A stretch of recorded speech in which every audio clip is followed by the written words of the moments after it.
My YouTube channel. Daily updates के लिए मेरे चैनल को सब्सक्राइब करें और बेल आइकन को दबाना मत भूलिए। आज का जो टॉपिक है वो है डेरिवेटिव। डेरिवेटिव एक थोड़ा डिफ़िकल्ट टॉपिक है, लेकिन ये है कि जैसे-जैसे हम इसे करेंगे ये हमारे लिए आसान होता जाएगा। ये बेसिकली बीबीए में भी यूज़ हो रहा है और बीएस, मैथ्स, फाइनेंस सब में ये बेसिकली यूज़ होता है। इसका वरना टच ज़रूर होता है अगर ज़्यादा नहीं होता, लेकिन हम इसको करेंगे एक ऐसे तरीके से कि कोई भी सिलेबस का हिस्सा हो तो डेरिवेटिव बेसिकली आना चाहिए। चाहे ये सिलेबस में थोड़ा-सा पार्ट टच हो या पूरी बुक्स आपको लगी हों। इसमें अल्हम्दुलिल्लाह इस वीडियो में आपको ऐसा समझाएँगे कि आपको मुश्किल पेश नहीं आएगी। बेसिकली सबसे पहले हमें ये जानना है डेरिवेटिव होता है क्या? Derivative means the rate of change in endogenous variables. Endogenous या इंडिपेंडेंट वेरिएबल्स। अब डिपेंडेंट वेरिएबल कौन से होते हैं? ऐसे वेरिएबल जो दूसरे पे डिपेंड कर रहे हैं, जो खुद इंडिपेंडेंट ना हों। ये देखें डिपेंडेंट और इंडिपेंडेंट क्या होता है। Independent, it is a variable that stand alone and is not change by other variable you are trying to measure. Basically हमारे पास जो एक वेरिएबल के साथ कांस्टेंट फिक्स वर्ड होता है उसे हम जो है वो एक ऐसा वेरिएबल कहते हैं जो कि इंडिपेंडेंट होता है, जो कि हम चेंज नहीं करते, जो क्वेश्चन में गिवन होता है। एक ऐसा वेरिएबल जो दूसरे फैक्टर की वजह से चेंज हो जाता है वो होता है डिपेंडेंट वेरिएबल। जिस तरह हम y की वैल्यू निकालते हैं, ये एक इक्वेशन है, लीनियर इक्वेशन इसे कहेंगे, क्योंकि इसमें जो x की डिग्री है वो 1 है। अब ये है कि हमने y की वैल्यू जो निकालनी है तो वो डिपेंड करती है किस पे डिपेंड कर रही है, a प्लस बी 10 पे। ये चेंज आएगी हर दफ़ा। तो जो हमने कोई फाइंड आउट करनी होती है क्वेश्चन में, सिंपल ये है कि वो डिपेंडेंट है, और जो ऑलरेडी हमें गिवन होती है वो इंडिपेंडेंट होती है। डेरिवेटिव बेसिकली चेंज को कहते हैं। Very the change in one variable due to change in other variable. जैसे कि मैंने वेरिएबल्स डिफरेंट वेरिएबल्स होते हैं, डिपेंडेंट, इंडिपेंडेंट, इंडोजिनस, एक्सोजिनस, ये सब मैंने आपको पहले भी बताया है। बेसिकली ये दो वेरिएबल्स पे डिपेंड करता है, एक डिपेंडेंट एक इंडिपेंडेंट पे। अब type of derivatives, different types होती हैं डेरिवेटिव्स के। उसमें जो दो बेसिकली टाइप होती हैं वो पार्शियल होता है और टोटल डिफरेंशियल होता है। अब पार्शियल डिफरेंशियल क्या होता है और टोटल डिफरेंशियल क्या होता है, इसको वन बाय वन हम समझते हैं। आज हम टोटल डिफरेंशियल करेंगे। द प्रोसेस और technique to find derivative is known as differentiation. सबसे पहले हम ये बताएंगे कि डिफरेंशिएशन या डिफरेंशियल है क्या। जो वो तरीका जिससे हम जो है डेरिवेटिव का रेट फाइंड आउट करें कि कितना चेंज आ रहा है या डेरिवेटिव किस चीज़ में है, उसे हम कहते हैं डिफरेंशिएशन। अब ये डिफरेंशिएशन या डेरिवेटिव के जो रूल हैं वो डिफरेंट रूल हैं, जैसे कि कांस्टेंट रूल। फर्स्ट रूल जो कॉमन रूल है वो होता है कांस्टेंट रूल। कांस्टेंट आपको पता है कोई भी ऐसी चीज़ जो कि कांस्टेंट होती है। आप 1 2 का जो वर्ड्स होते हैं जिनके साथ कोई ABC का वर्ड अटैच ना हो वो कांस्टेंट होते हैं। और ये एक अगर हम सिंपल इक्वेशन के ज़रिए से फाइंड आउट करें विदाउट एनी वैल्यू, अगर हम ABC अल्फ़ाबेट्स के ज़रिए से फाइंड आउट करें तो ये जो D है ये डेरिवेटिव्स के लिए यूज़ होते हैं। और जो हमारे पास जो इक्वल की इस साइड पे होता है वो डिपेंडेंट होता है, जो इक्वल के इस साइड पे होता है वो इंडिपेंडेंट होता है। जो हमारे पास डिपेंडेंट है उसको हम बाई के ऊपर रखते हैं और जो हमारे पास इंडिपेंडेंट होता है उसे हम बाई के नीचे रखते हैं।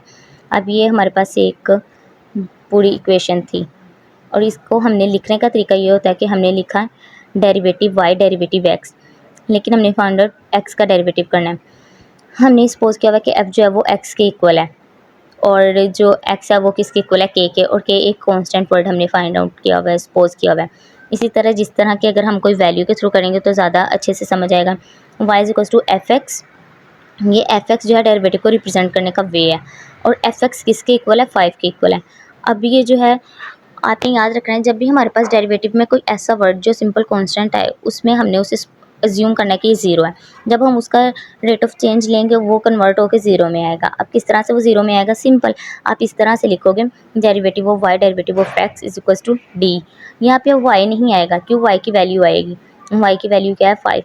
अब जब हमने इस तरह से इसे रिप्रेजेंट किया बाद में सिंपल आंसर ज़ीरो आ जाएगा। जहाँ भी 5 हो, 3 हो, 4 हो, 10 हो, 11 हो, जो भी वर्ड हो अगर वो सिंपल है उसके साथ कोई अल्फ़ाबेट नहीं लगा हुआ, कांस्टेंट है, तो वो ज़ीरो आएगा। इसी तरह नेक्स्ट जो रूल है वो है लीनियर फंक्शन रूल।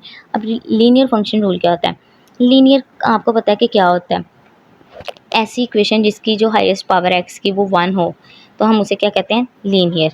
ठीक है, अब जो है इसमें हमें बेसिकली ये सारे रूल्स एक क्वेश्चन बना के दिया जाएगा जिसके अंदर ये डिफरेंट रूल अप्लाई होंगे, और किस तरह से ये रूल अप्लाई हो रहे होंगे हमें कैसे पता चलेगा, क्योंकि ये 1 बाय 1 हम ये फंक्शंस को करेंगे तो हमें उससे पता चलेगा कि ये कौन सा फंक्शन क्वेश्चन में गिवन है। और एक क्वेश्चन में मल्टीपल रूल्स गिवन होते हैं। अब ये हम कर रहे थे लीनियर रूल, इसके अंदर मैंने आपको बता दिया कि किस तरह हमें पता चलेगा ये लीनियर है। इसी तरह हम इसको भी करेंगे और इसका ये है कि y हमने क्या था, डिपेंडेंट वैल्यू होती है और ये जो है इंडिपेंडेंट वैल्यू है। इसमें इस तरह से एक लीनियर इक्वेशन आएगी mx प्लस सी, यानी कि m के साथ जो है वो कोई वेरिएबल, एक वेरिएबल होगा और एक जो है हमारे पास कांस्टेंट होगा और एक सिंपल कांस्टेंट भी आगे होगा। इसकी मैं आपको दूसरी शक्ल दिखाती हूँ। मैंने आपको बताया था कि कांस्टेंट जो है वो 0 इक्वल होगा। इसी तरह जो सिंगल वेरिएबल यानी कि लीनियर का जो फंक्शन हम पढ़ रहे हैं ना, वो जहाँ भी आएगा उसकी जगह हमने ज़्यूम करना 1। ये तो 2 सिंपल रूल हैं जो सबको आते होंगे, लेकिन फिर भी हमने बेस बनानी है, तो वो बच्चे जिनको नहीं आता उनके लिए तो ये करना ज़रूरी था। तो मैं आपको क्वेश्चन के थ्रू समझाऊंगी। क्वेश्चन के थ्रू ये है कि आपके लिए ज़्यादा ईजी हो जाएगा। अगर आपको वैसे अल्फ़ाबेट्स की फॉर्म में अगर समझना है तो वो भी मैं आपको बता देती हूँ। अब मैंने इसमें आपको बताया था कि 2 सामने सी दिया हुआ है, ठीक है, mx प्लस सी ये पूरा फंक्शन है। अब इसको हमने डेरिवेटिव किसका निकालना है, mx का, और जो mx है वो मैंने आपको बताया वो हम ऊपर लिखते हैं। जिस चीज़ का डेरिवेटिव निकालना होता है वो ऊपर लिखते हैं और जिसका नहीं निकालना होता वो नीचे। ये सिर्फ फंक्शन को रिप्रेजेंट करने का तरीका होता है। फाइंड आउट आप चाहे डायरेक्ट ही से कर देना, उससे कोई इशू नहीं होगा, लेकिन आपको समझ आनी चाहिए कि क्या है, ताकि कोई भी आपसे पूछ सके आप उसे जवाब दो। एक तरफ हमारे पास सिंपल कोफिशिएंट होता है, ठीक है। सबसे पहले हमने ये क्या करना है, ये देखें जिस तरह ये फंक्शन है y is equal to f x is equal to 2x minus 5। अब इसका अगर हम डेरिवेटिव निकालें तो क्या होगा, मैंने आपको बताया कि इसमें आप देखें कांस्टेंट आ रहा है, तो कांस्टेंट में हम डायरेक्ट क्या लिख देंगे, 0 लिख देंगे। चाहे आप ये फॉर्म ना लिखें, अगर लिखनी भी है तो मैंने आपको बता दिया किस तरह से लिखनी है। और बाकी जो हमारे पास सिंपल हमारे पास ये अल्फ़ाबेट होता है जो कि हमारा वेरिएबल होता है, और वेरिएबल की जगह हम 1 लिख देंगे। अब इसके साथ 2 है तो 2 1 ज़ा 2, माइनस 0 0 कहाँ से आया, 5 की जगह 0 आ गया। क्यों, क्योंकि ये कांस्टेंट है तो कांस्टेंट का रूल भी अप्लाई होगा। देखिए मैंने कहा था एक क्वेश्चन में मल्टीपल फंक्शंस आएंगे। अभी हमने एक किया कांस्टेंट, दूसरा हमने किया लीनियर। जिस तरह से मैं आपको समझा रही हूँ इस तरह से मुझे उम्मीद है कोई भी नहीं समझाएगा, क्योंकि बड़ी क्लासेस में ये जब डेरिवेटिव्स आते हैं तो वो बस क्लास में दे के चले जाते हैं। इतना कोई भी नहीं बताएगा कि जी 2 को 1 से मल्टीप्लाई करें तो 2 1 से 2 आएगा। ये तो ये मैं आपको इसलिए बता रही हूँ ताकि जो मुश्किलात हमारे पाकिस्तान में बच्चों को फेस करनी पड़ती हैं, ज़ाहिर बात है कई बच्चे यूनिवर्सिटी तक तो पहुँच जाते हैं, लेकिन काफ़ी सारे मसाइल होते हैं कि उन्हें ये चीज़ें समझ नहीं आ पाती, तो वो फिर आगे इशू करती हैं। अब हम इसका एक एक क्वेश्चन कर लेते हैं। बाकी आप जो है कोई भी आप कहीं से भी इसका क्वेश्चन उठा सकते हैं, जोन से भी आपकी बुक आपको लगवाई हुई है। कांस्टेंट में सिंपल ये उसी तरह ये हम क्वेश्चन कर रहे हैं, तो कांस्टेंट का क्वेश्चन है f is equal y is equal to f x. ये एक फंक्शन लिखा, उसके आगे कोई भी वैल्यू कुछ भी उसने दे दिया। अब इसको सॉल्व करने का तरीका हमारे पास क्या था, मैंने आपको बोला था कि डिपेंडेंट ऊपर आएगा, इंडिपेंडेंट जो वो नीचे आएगा। जो फाइंड आउट कर रहे हैं बेसिकली वो ऊपर आ गया।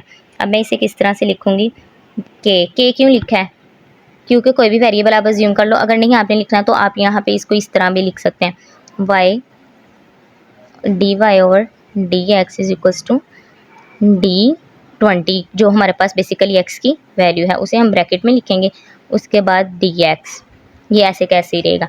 और अब जब हम इसका पूरा आंसर निकालेंगे तो वो 0 की इक्वल आ जाएगा, क्यों, क्योंकि ये हमारे पास एक सिंपल कांस्टेंट है। अब हम इसी तरह करेंगे लीनियर का। लीनियर में हमारे पास क्या वैल्यू है, y is equal to f x, ये तो फंक्शन आ गया। अब फंक्शन में आगे x की वैल्यू क्या है हमारे पास, यहाँ पे हम लिखेंगे 3x माइनस 20, ठीक है। ये मतलब कोई भी वैल्यू आप ले लेंगे ना आपके बुक में जो होगी। तो अब हम इसे किस तरह से फाइंड आउट करेंगे, dy एंड dx, जो फाइंड आउट करना है वो ऊपर मैं बार बार आपको बता रही हूँ। अब हम क्या लिखेंगे, dy की जगह उसकी वैल्यू आ जाएगी, क्या वैल्यू है 3x minus 20 divided by dx। अब हमने इस फंक्शन को लिख लिया, उसके बाद इसे सोल्व करने का तरीका क्या है, 3 मैंने कहा था कि कोई सिंगल वेरिएबल होगा तो उसकी जगह 1 आ गया। अब जो है कांस्टेंट है, कांस्टेंट की जगह 0 आ गया। ये एक सिंपल फॉर्म है। अगर आप चाहें तो ये फॉर्म को स्किप भी कर सकते हैं, आप डायरेक्ट इस तरह से उतार सकते हैं, ये भी आपके लिए ईजी होगा। इसके बाद हमने 3 1 ज़ा 3 minus 0 and answer is 3 only, और ये डेरिवेटिव निकल आया। डेरिवेटिव कोई मुश्किल चीज़ नहीं है। बाकी आप नेक्स्ट पार्ट या नेक्स्ट फंक्शंस को देखने के लिए आप मेरे चैनल को सब्सक्राइब करें और बेल आइकन को प्रेस करना ना भूलिएगा, और डेली अपडेट्स को लास्ट में देखिएगा, ये आपका ही फ़ायदा है।